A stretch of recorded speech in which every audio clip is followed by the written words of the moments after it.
Hey guys, welcome to another Bitter Butter Render Blender tutorial. In this tutorial, I'll be showing you how to keyframe animate in Blender. So what is keyframe animating? So keyframe animating in Blender is where you tell the starting point of an object, so its scale, rotation, and the location at a certain keyframe. Then tell Blender what the scale, rotation, and the location of an object a few frames ahead, and then it will calculate the animation in between the frames. So if you don't understand what I mean, I'll show you. So first of all, I'm just going to delete everything and add the default cube back again. And then over here, let's say I want my animation or my cube to start off in this position, scale, and rotation, like it is already. All I need to do is hover over the location, click I to set a keyframe, hover over rotation, click I to set another keyframe, and hover over scale to set another keyframe. Now, if you only want to animate the location, you only have to set a keyframe for location. If you only want to animate the rotation, you set a keyframe for the rotation, and the same thing applies to the other transforms, which is scale. So make sure you're on frame 1, and after you set the keyframes, let's say we move to somewhere around frame 10. And over here in frame 10, I want to move it maybe on the y-axis a little, scale it to make it a little bigger, and maybe rotate it in all axes in a random way. After that, make sure not to scrub through the timeline again, as it will reset the transform before to its original transform if you don't set a keyframe. So over here, once you're in that position you like, you click I on the location, I on the rotation, and I on the scale again. And once that's done, you can see that if we go to frame 1, Blender has animated the cube for you. And remember, if it's too fast or too slow, you can always go over here and move the keyframes around. So if I maybe move this to frame 40, you can see that the animation will be so much slower.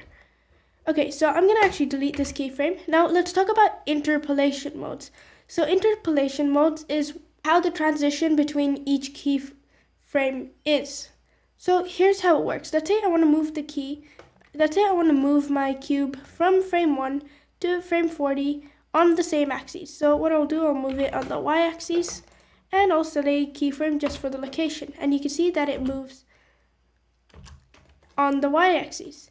So now let's say I want it to move constantly at the same pace from the start to the beginning.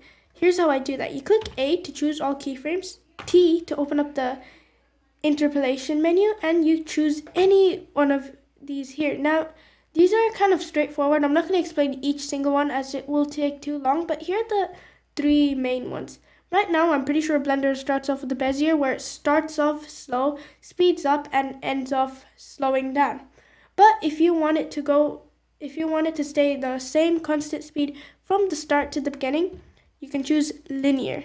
And now you can see that the cube goes the same speed from start to beginning. Now there are other interpolation modes, like I said, and depending on the animation you want, you can choose these.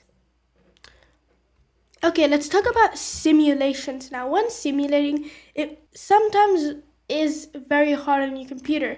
Now over here, I've set a simple simulation setup over here with a plane that is a passive rigid body and the cube as a active rigid body. So if I play this back now, you can see that the cube just kind of falls on here. Now usually when you're doing fluid sims and all that, it will be so much more complicated. Now this is just a simple setup. So how do you bake the simulation into keyframes? Here's how you do that. Choosing your active object, which is the cube, you click F3 on your keyboard, and over there you can choose bake to keyframes. And now over here you can see that the object has a rigid body, and you can click that one and you can choose the frame. So I want it to end at frame 40. So then you just choose the start frame and the end frame, and you click OK. And you can see that it baked the simulation into keyframes, so your computer doesn't have to simulate it every time you play back again. It's a neat trick, and to kind of make it easier on your computer, make sure to do this only once you're finalized your simulation, as when you want to change your simulation back, you won't have that option to do that again. Okay, so now let's talk about shape keys. Now, we've talked about how to animate objects from a solid form and move them around and change their transform. But what if we want to move around each vertices or each face? How do we do that? How do we animate that? And that's where shape keys come in. So if we go over here into this object data properties, you can see that there's a new tab called shape keys. So first of all, let's add a basic shape key, and it will be called basis, and that's kind of a starting point of the shape. So this will be the starting point of my sphere, and you can see that that's the basis shape key. So now let's say we want to maybe pull out two faces or vertices. Here's how you do that. You add another shape key in solid mode with your object selected, go into edit mode, and change the thing you want. So maybe I'll grab this vertices, click O to turn on proportional editing, G, and kind of bring it out, and do the same thing with the other one, like that. And once you go into object mode again, you won't be able to see anything, right?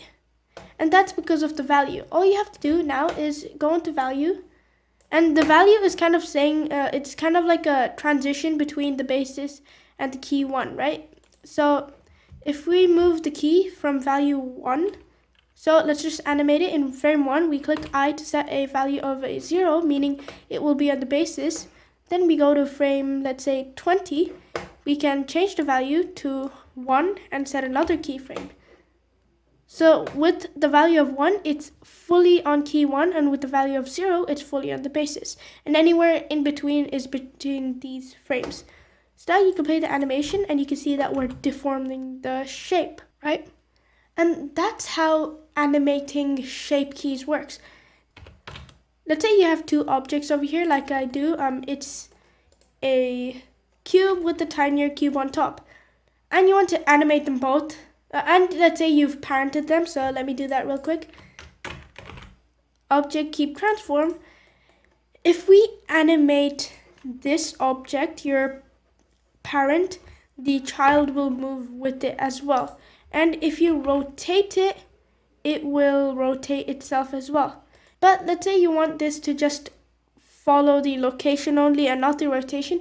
I made a whole video on that, and I'll put that in the description as well. It basically just teaches you on how to use the copy location object constraint.